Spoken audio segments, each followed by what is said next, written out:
prepared. Fleder now moving over onto the Widowmaker, taking the clutch into his own hands. The headshot after headshot.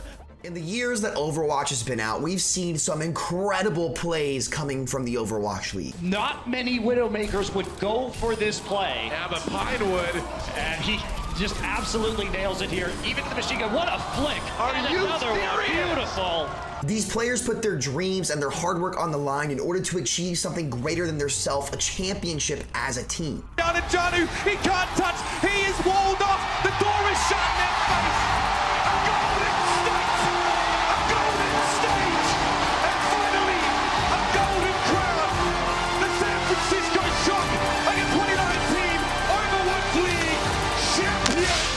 Today, I'm going to be going over some of the best plays of the Pacific East Division, which has the Overwatch League MVP Fleda, a rebuilt Shanghai Dragons and Seoul Dynasty, and recapping what got us to this point leading into the Overwatch League Grand Finals. Before I do that, make sure you guys all head to the Overwatch League YouTube channel and hit that subscribe button, turn on that notification bell so you don't miss a game. These Grand Finals are going to be crazy, so please tune into them. I know if you love Overwatch, you're going to love these games, so I'll be watching. One last reminder, this video is sponsored by the Overwatch League. Thank you guys so much for helping out the channel. And a reminder to all of you guys, if you watch the Grand Finals here on YouTube Gaming, you actually will get to take home the exclusive Tracer home and away skins, as well as a spray. So that's definitely worth watching. On top of great games, what's there to lose? Make sure you tune in.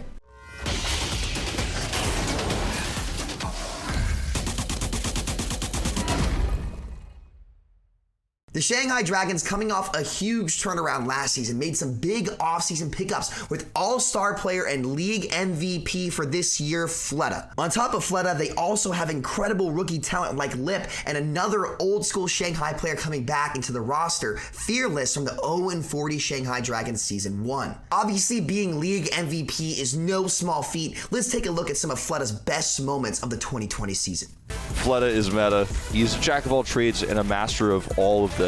Fleder now taking the clutch into his own hands. The headshot after headshot after headshot. The Shanghai Dragons are elite. Shanghai continues to show that they have one of the most deep and versatile rosters in the entire league, coming out as the #1 seed in Asia, but that's not all from them. Let's take a look at Fearless redeeming himself from the 0-40 Shanghai Dragons to go back into contenders to work his way back onto the main roster and show his stuff on a championship caliber team. If he comes out this time, he's going to catch 5, the biggest one from Lip yet. Isiaki will go down, but not before he can get that nano boost out on a Fearless, who is just cleaving everybody like a monster. Takes out 3, is looking for a 4th. The accretion will be a slight little reprieve for Krong. Fearless's return to the Shanghai Dragons roster might be the biggest redemption story in the history of esports. Imagine being on the 0-40 Dragons, Season 1, known to be the worst team in esports history. To come back and win a championship would be incredible, not to mention dominating your region. Shanghai might be the team to look out for coming up in these grand finals.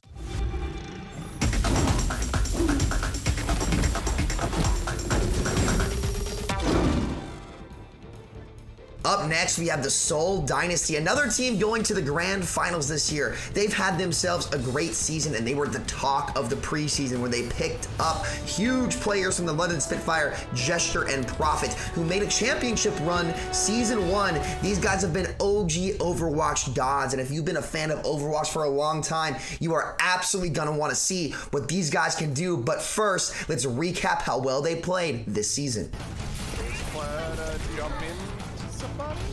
Oh my god, they all leap the same way. Starts chewing away at people on the point. Managed to find Highly so far. It's a lot more damage, and Prophet just melts everybody with the Dragon Blade. Insane. 5 instantly gone. In week 14 of this season, the Shanghai Dragons and the Seoul Dynasty actually met in play, in which the series went to a very tight, nail-biting map 5, where Seoul was actually able to clench out the game against the Dragons. If the grand finals have a series like this, we are in for a treat this year. Let's take a look. And the Dragons losing presence, losing players, and can you believe it? The Dynasty turned things around. They defeat the Dragons 3-2. That is wild. Lee J gone. He never saw it coming. Toby with the supercharger and the amplification matrix. Batiste says, who's the DPS now? Absolutely crushing that Lucio before he has any chance to get the sound barrier off. And that's what ultimately secures Seoul this round, the map, and the series. Up next, we have the Guangzhou Spark, who are looking to make some big moves with some trades they made, picking up Architect from the San Francisco Shock and Overwatch League champion in the middle of the season to take up the flex DPS role with the Genji, the Tracer. There's a lot of heroes this guy can play at a very high level. Let's look at a couple. This is real bad. Even Resurrection in the Spark with a huge advantage. Architect brings up Blade. Marvel already down. Architect just slicing the Dynasty apart. And this is looking like the Spark are going to be speedrunning here, Wolf. Yeah, they didn't even have to use trance. Is Baby gonna hold this trance? I mean, he used it just for fun. Trying to force his way around. Architect takes down Fence, builds the Blade at the same time. Blade out, cuts down Prophet. Just clean stuff for Architect. ZP could not have said it better. Architect, one of the cleanest flex DPS players in the league or in the history of Overwatch. This guy, a champion, already set a name for himself, but that didn't really help the Spark too much. They are, on paper, were a very good roster, but unfortunately they weren't doing too well as to putting that talent on paper into practice. That was their biggest struggle this season, though they did pick up a new coach throughout the middle of the season. They just could not really get the flow of things to go their way. So their season is over, but they do have one of the best color schemes in the league, and they are a fan favorite team, and we're looking forward to what they will accomplish in season 21. Up next, we have the Guangzhou Charge, who made a big name for themselves this year, winning the Summer Showdown with players like Nero, Eileen, Happy, and one of the best off-tanks or Sigmas in the league, Krong, who made a name for himself in his rookie season. What a great player. Let's take a look at how they won the Summer Showdown in 90 seconds. The NYXL and the Guangzhou Charge fight for their chance to take on the Dragons. Eileen gonna go straight in with a Dragon Blade, and it's just as good for him as it was for Haxal.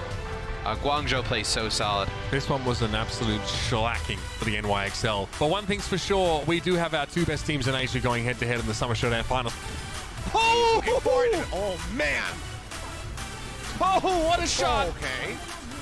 Still tries to play forward, shield raised. Power pack goes out. Eileen with the Dragon Blade yet again. Gets rid of Void, gets rid of the Supercharger, slices and dices Izayaki.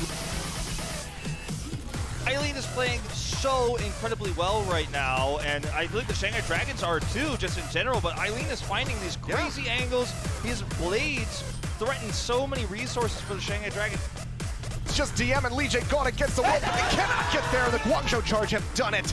They will take the grand final, shutting down the Shanghai Dragons. Incredibly miraculous performances coming out from these players. Krong using his Sigma Accretion to stun a Sombra out of EMP. To be able to predict that is actually incredible. And Eileen's Genji, there's nothing else to say about that. The dude is an incredible player. So while they are not heading to the grand finals, we can surely appreciate the run they put up this season and how talented their roster is, especially with all the travel difficulties a lot of their players are facing, unfortunately, with Neptuno having issues with his visa and Nero as well. But we're really looking forward to seeing what that team will bring to the table next year, especially with how well they did in this Summer Showdown against two teams who are heading to grand finals. Last but not least, we have a fan favorite and a personal favorite of mine, the Chengdu Hunters, who were the team that were crazy enough to not run goats in a goats meta. You gotta love these players. Obviously, Ameng, the infamous Wrecking Ball, Leave, and Jinmu, the all-star DPS players. Super talented lineup. Let's talk a little bit about their season. Chengdu finished their season on a high note, being very influential on the meta towards the end of the year. They picked up a new coach towards the end of the season, which probably says a lot about why their performance got so much better towards the end. While Chengdu did hope to be a dark horse in the playoffs, unfortunately they will not be going to the grand finals. However, that does not mean we cannot appreciate some of their best plays and moments of the season. Let's take a look.